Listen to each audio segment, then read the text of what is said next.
இப்போ நான் சொல்ல போகிறதா என்னோட இயல்பான கேரக்டர். வாழ்க்கையில் நீங்கள் நினச்சி பார்க்க முடியாத அளவுக்கு 1008 டைரக்ஷன்லேருந்து பிரச்சனைகள் இருந்தாலும் நானும் சரி என் கூட இருக்கவங்களையும் சரி எப்போவுமே சந்தோஷமாக வச்சுக்க ட்ரை பண்ணுவேன். அப்படி இல்லைனா வேணும்னே சண்டை போட்டு சாவோம். நாங்கள் ஒரு 3 கிலோமீட்டர் நடந்துட்டு அதை விளாக் எடுத்துக்கிட்டே கதை சொல்லலாம்னு நினச்சேன். அப்பன்னு பார்த்து குறுக்க கடவுள் இவன் அனுப்பிட்டார். இப்படி ஒரு கஷ்டப்பட்ட ஃபேமிலி அடுத்த மாதம் கேஸ் கனெக்ஷன் எடுத்துருவாங்க. அது வரைக்கும் உங்கள் வீட்டில் இருக்கிற ஒரு கேஸ் சிலிண்டரை கொடுத்தா சந்தோஷமாக இருக்கும்னு வந்து கேட்டான். யாருன்னு தெரிஞ்சவங்களுக்கு கொடுக்கலாம், ஏற்ற வீட்டு பெரியப்பா சித்தப்பா தெருக்காரங்களுக்குலாம் கொடுக்கலாம், நீ எங்கேயோ இருக்கிறவங்களுக்கு கொடுக்க சொல்லிட்டேன்னு கேட்டேன். சிலிண்டருக்கு நான் கேரண்டி மாப்பிளன்னு அவன் கேரண்டி எடுத்துக்கிட்டனால எங்க வீட்டு சிலிண்டரை கொடுத்துட்டோம். இப்போ அந்த பழைய கதைக்கு வருவோமா? அதே மாதிரி சும்மா இருந்தாப்புல நான் யார்ட்டையும் வம்புக்கெல்லாம் சண்டைக்கு போக மாட்டேன். அதே நேரத்தில் என்கிட்ட யாராச்சும் சண்டைக்கு வந்தா அவங்கள பெரிய மனஸ்தனமா மன்னிச்சு விடலாம் எனக்கு தெரியாது. திருப்பி 4, 5 இல்லை 10 மடங்கு பண்ணாதான் எனக்கு ஆத்திரம் தீரும். அது மாதிரியே என் சந்தோஷத்தின் நிம்மதி ஏதோ ஒன்று கெடுத்துருச்சுன்னா நான் டிப்ரெஷன் ஆயிடுவேன். டிப்ரெஷன் ஆயிட்டேன்னா என்னால் எந்த வேலையும் பண்ண முடியாது. லைவ் பண்ண மாட்டேன், யூடியூப்ல கண்டென்ட் போட மாட்டேன், எனக்கு எதுவுமே நடக்காது. இந்த 2 விஷயமும், அதாவது யாராச்சும் நமக்கு ஏதாவது பண்ணிட்டாங்கன்னா அது அப்படியே கடந்து போறதா இருக்கட்டும் சரி, இல்லை வாழ்க்கையில டிப்ரெஷன் ஆகிட்டா இன்டர்வல் பிளாக்ல படத்தை நிறுத்துற மாதிரி வாழ்க்கை அப்படியே ஸ்தம்பிச்சு போறதா இருக்கட்டும் சரி, இந்த 2 குணாம்சங்களும் வாழ்க்கையில ஜெயிக்கிற ஒருத்தனுக்கு இருக்கக்கூடாது. அது என்கிட்ட இருக்கு. இது இருக்குன்னு தெரிஞ்சும் நான் எவ்வளவு மாற்ற முயற்சி பண்ணி என்னால மாற்ற முடியல. அதுதான் உண்மை. அப்புறம் நிறைய பேர் கேட்டிருந்தீங்க உங்க ஒய்ஃபை யார் தான் பாத்துக்கிறான்னு. குழந்தை உண்டாயிருக்கும் போதும் சரி, இப்பயும் சரி, டெலிவரி அப்பையும் சரி, அவங்க அம்மா தான் ஃபுல்லா பாத்துக்கிறாங்க. கண்டிப்பா உங்களுக்குள்ள நிறைய சந்தேகங்கள் இருக்கும். தாராளமா அதெல்லாம் கமெண்ட் செக்ஷன்ல கேளுங்க. ஆனா என்னால எல்லா கேள்விகளுக்கும் இன்டெப்தா பதில் சொல்ல முடியாது.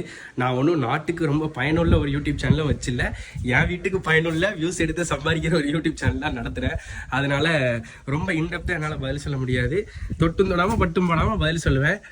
அதுலேயே நீங்கள் ஓரளவுக்கு புரிஞ்சுக்கோங்க. ஏன்னா அதான் நல்லது. அப்படி இருக்கிற வரைக்கும் தான் உங்களுக்கும் வந்து நிம்மதியாக இருக்கும். எங்கள் சேனல் பார்க்கும்போது, வீடியோ பார்க்கும்போது கொஞ்சம் மனசுக்கு ஆறுதலாக இருக்கும்.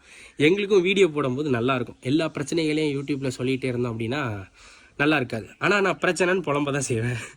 நல்லா இருக்கிற நேரம் ஜாலியாக வீடியோ போட தான் செய்வேன். வீடியோஸ் தொடரும் இதுலேருந்து.